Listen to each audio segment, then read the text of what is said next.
Seat ചർച്ച നടക്കുന്നു. അത് ലീഡേഴ്സ് പറയും കാര്യം. ഞാൻ ലീഡേഴ്സ് കാണാൻ വേണ്ടി വന്നതാ. സ്വാഭാവികമായിട്ടും ആയിരിക്കുമല്ലോ, ഇലക്ഷൻ അടുത്ത് വരുമല്ലോ. പെരുമ്പാവൂരിൽ സിറ്റിംഗ് MLA ആണെന്ന് പറയുമ്പോൾ നിങ്ങൾക്ക് തന്നെയാണോ സാധ്യത കൂടുതൽ? അല്ല, ഞാൻ എന്നെ കുറിച്ച് പറയുന്നത് ശരിയല്ല, അതൊക്കെ ലീഡർഷിപ്പ് പറയും. അല്ല, അതിൽ ശരി. കൂടുതൽ ക്ലാരിറ്റിക്ക് വേണ്ടി എന്തെങ്കിലും വിളിപ്പിച്ചാണോ അങ്ങനെ? അല്ല, ക്ലാരിറ്റിക്ക് വേണ്ടിയിട്ടല്ല, എനിക്കൊന്ന് കാണേണ്ട ആവശ്യമുണ്ടായി വന്നതാണ്.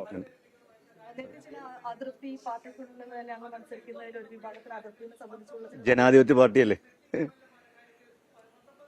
എല്ലാവർക്കും തൃപ്തി ഉണ്ടെങ്കിൽ എല്ലാ കാൻഡിഡേറ്റും 100% ഫുൾ വോട്ട് അങ്ങ് ജയിക്കൂലേ. അപ്പൊ അതുകൊണ്ട് ഇത് എല്ലാം തീരുമാനിക്കുന്ന പാർട്ടിയാണ്. പെരുമ്പാവൂരിലെ ഒരു രാഷ്ട്രീയ സാഹചര്യം എന്താണ് ഇപ്പോഴത്തെ? വളരെ അനുകൂല സാഹചര്യമാണ്. ഇപ്പൊ യാക്കോബായ വിഭാഗത്തിൽപ്പെടുന്ന ആളാണ് താങ്കൾ.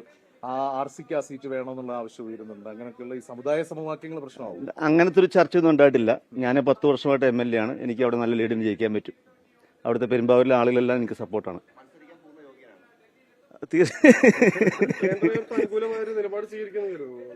എനിക്ക് അനുകൂലമായ നിലപാടാണ്. Thank you. എല്ലാവരും സഹായം ഉണ്ടാവണം. പോസിറ്റീവായ കുറച്ച് ന്യൂസും കൊടുക്കണം. കവിതയൊക്കെ നിങ്ങള് നിർത്തിയിരിക്കുകയല്ല, പബ്ലിഷ് ചെയ്യുന്നില്ല മാത്രമേ ഉള്ളൂ. അല്ല, രമേശ് ചെന്നിത്തലയുണ്ട്. ലീഡേഴ്സ് എല്ലാം ഇവിടെയാണ്. അപ്പൊ അവിടെ അവൈലബിൾ അല്ല, അവര് ഇവിടെയാണ്. അപ്പൊ അവരോട് സംസാരിക്കാന്ന് മാത്രമേ ഉള്ളൂ.